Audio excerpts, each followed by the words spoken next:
Hello everybody, it is PreludeBoy99 and today we're going to be reviewing the Elite 64 Scania 770S. And I'm just going to be really honest with you, this thing is tiny. Like compared to the Cascadia, this thing is so tiny. Of course you guys probably can't see it all that well and I'll just adjust the camera just a little bit, but this thing is so tiny. I can't believe this thing is smaller than the...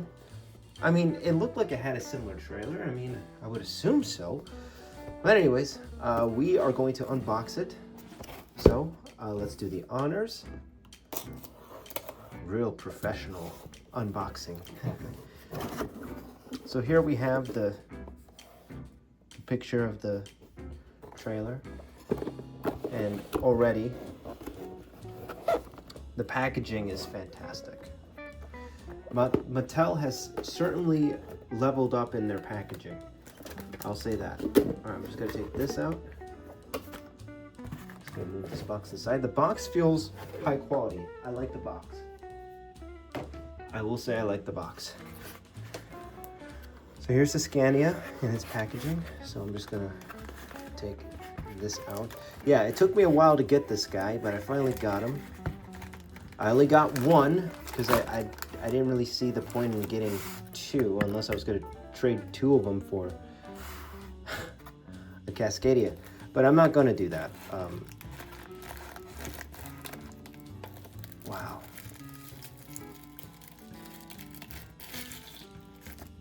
I'm just going to put that back down there. Here we have it, ladies and gentlemen. The Scania 770. I'm just gonna put that in there. So mobility is pretty good. So I just want to take a look at the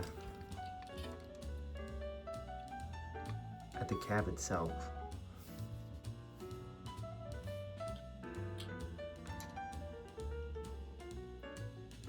Huh. Apparently there's this thing that's like crooked. I don't know what that is. I don't know if that's on purpose. I think it is. I think that's there on purpose. So let's check out the detailing.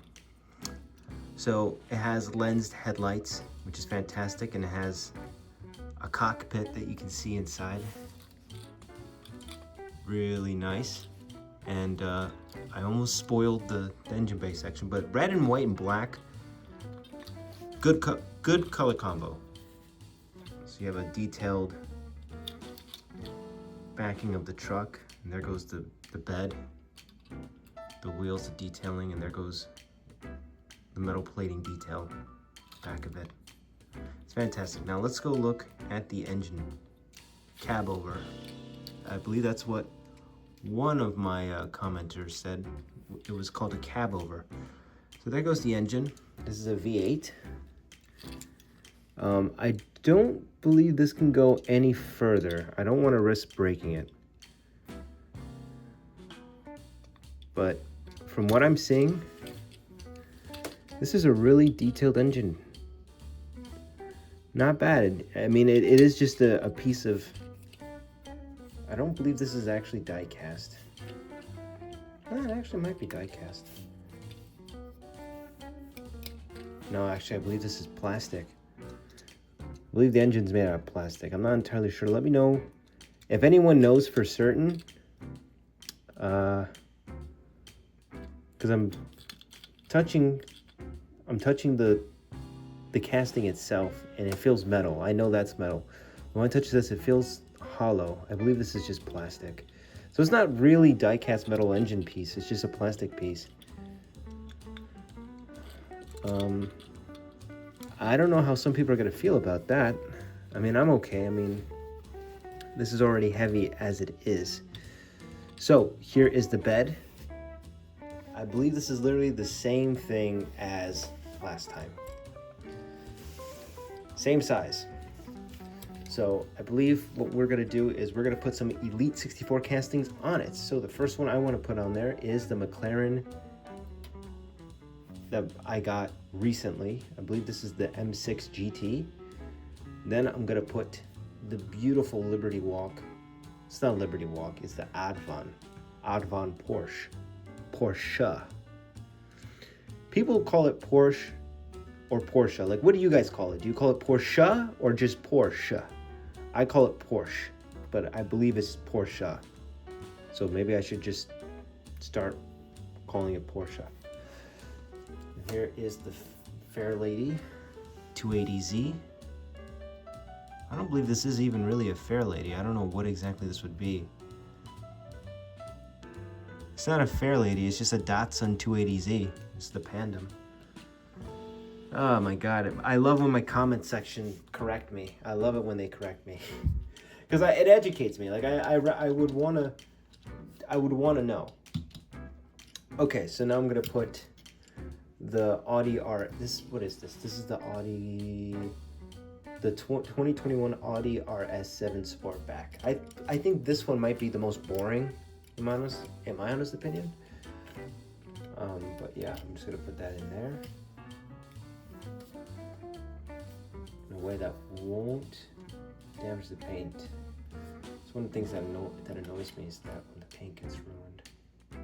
Okay, and then I have room for one more. I'm gonna put the BMW, the Beamer. I'm gonna lock it up, then I'm just gonna display it as such. Not bad. All right, let's compare this. So from trailer to trailer, they are the same size. The trailers are definitely the same size. However, the Cascadia is just simply longer than the Scania 770. So that's kind of a relief. I thought they just cheaped out and just made this more smaller, like on purpose. But it seems like, no, these are proper 1/64 scale. It's just the Scania doesn't have a long nose like the Cascadia, which is fine. That's perfectly fine. I know a lot of people were kind of surprised with the sizing, and I'm actually kind of surprised too. But in the end, it makes sense. I understand it. The Scania is probably not this big in real life. But again, the special feature about this one in particular is that it's a cab-over engine, so you can get to see it. Whereas the Cascadia, you can't see. It's just a black truck. I believe that this is more popular because we have it here in America, whereas this one's more of a European thing.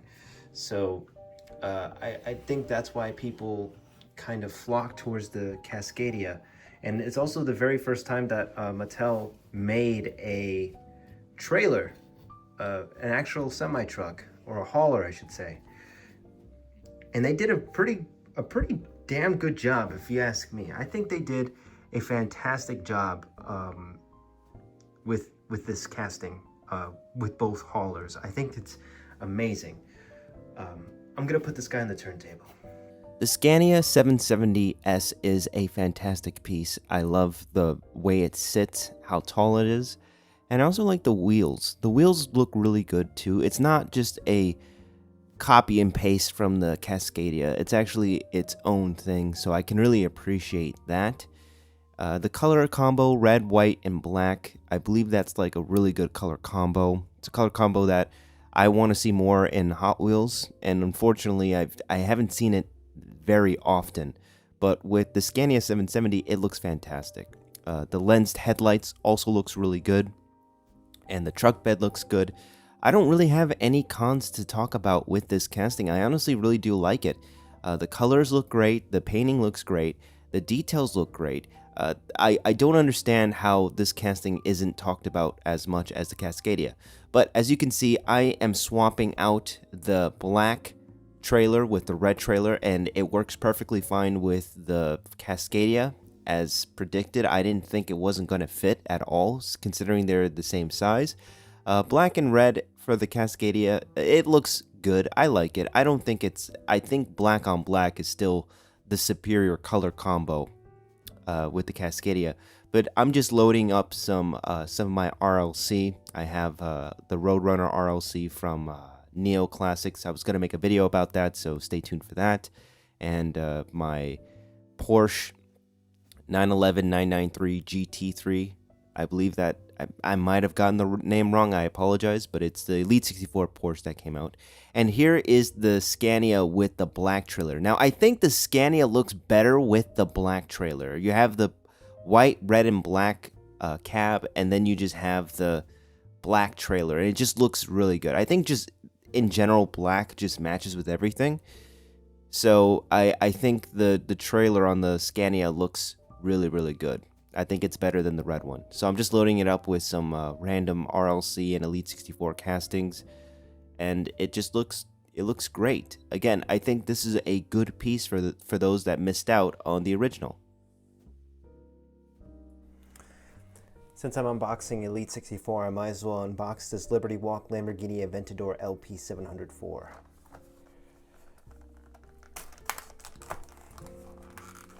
And this is one that I've been chasing for a while. You guys have seen it before in a previous video. I believe this was in my convention video.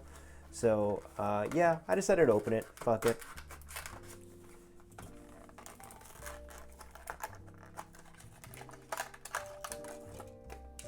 Alright, well, it just fell out. Alright, so here we have the Lamborghini Aventador, the Liberty Walk version.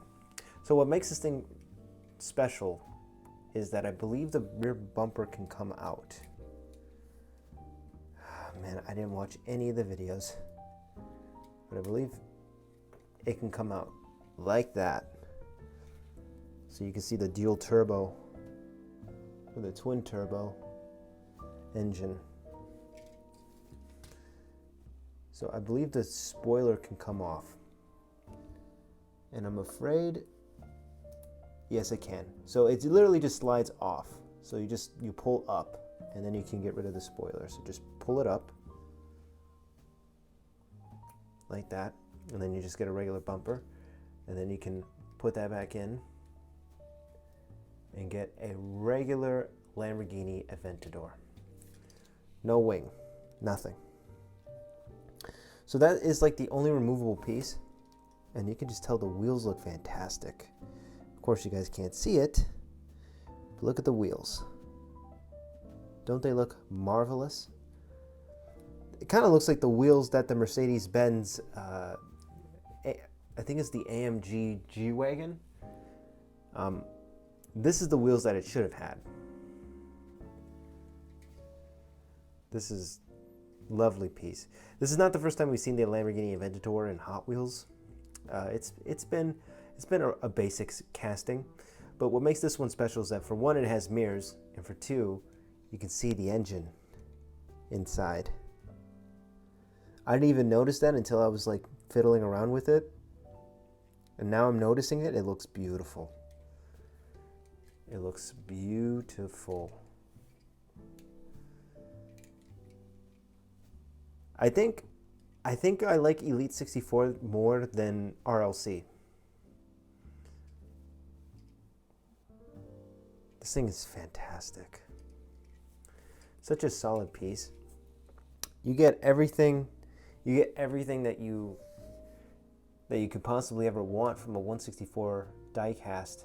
You get immaculate detailing, and then of course you have the spoilers that can come on and off